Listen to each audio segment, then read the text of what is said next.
हाय, मैं हूं doctor Simon Thomas. मैं एक रोबोटिक जॉइंट रिप्लेसमेंट सर्जन हूं। मुझसे काफ़ी लोग पूछते हैं कि डॉक्टर साहब ये रोबोटिक सर्जरी है क्या। काफ़ी लोगों का विचार ये भी है कि रोबोटिक सर्जरी में सर्जन्स जो हैं पेशेंट्स के नी या हिप को एक रोबोट के हवाले कर दें जो अपने आप से सर्जरी करता है। ये सिर्फ एक धारणा है, ऐसा नहीं होता। It is never the robot which takes decisions. Usually जब नी रिप्लेसमेंट सर्जरीज हम करते हैं तो हमारे पास एक स्पेशलाइज जिग्स होते हैं, यानी कि एक कुछ सांचे होते हैं जिनको हम पेशेंट्स के नी के ऊपर और नीचे वाले पार्ट में रखते हैं और उन सांचों की मदद से पेशेंट्स के प्रिसाइज कट्स लेते हैं जिससे कि इम्प्लांट्स की बेस्ट पॉसिबल पोजीशन हो सकती है और उसको हम उन इम्प्लांट्स को हम पेशेंट्स के अंदर सीमेंट कर देते हैं और पेशेंट्स का नी रिप्लेसमेंट या हिप रिप्लेसमेंट सक्सेसफुल हो जाता है।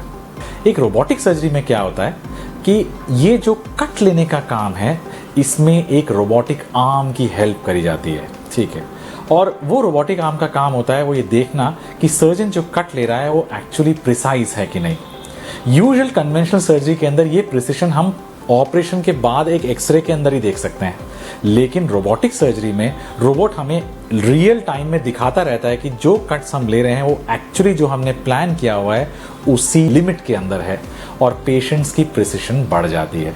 तो ये सबसे पहला एडवांटेज हुआ कि रोबोटिक सर्जरी से सर्जरी की प्रिसिशन बढ़ती है। आज की डेट में robotic surgery is one of the most precise forms of surgery which is present at this moment in time.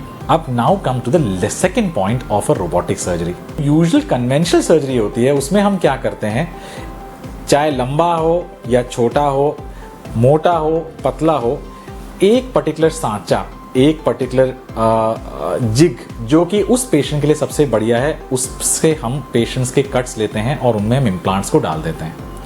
अब 90% एंड मोर पेशेंट्स इससे खुश रहते हैं, लेकिन कुछ ऐसे पेशेंट्स भी होते हैं जिनका सर्जरी तो वंडरफुली एग्जीक्यूटेड है लेकिन उनको ऐसा लगता है कि यार मेरे घुटने से मुझे मजा नहीं आता है। Robotic surgery is now aiming कि हम पेशेंट्स की हाइट, वेट, उनके बॉडी प्रकार के हिसाब से इम्प्लांट्स का कट लें और रोबोट इसमें हमारी हेल्प करता है। तो जिसके लंबे बाल हैं उसको कोशिश की जा रही है कि उसके लंबे बाल ही रहें, उसको छोटे करके प्रिसाइज, मिलिट्री कट में सबके बराबर नहीं किए जाएं।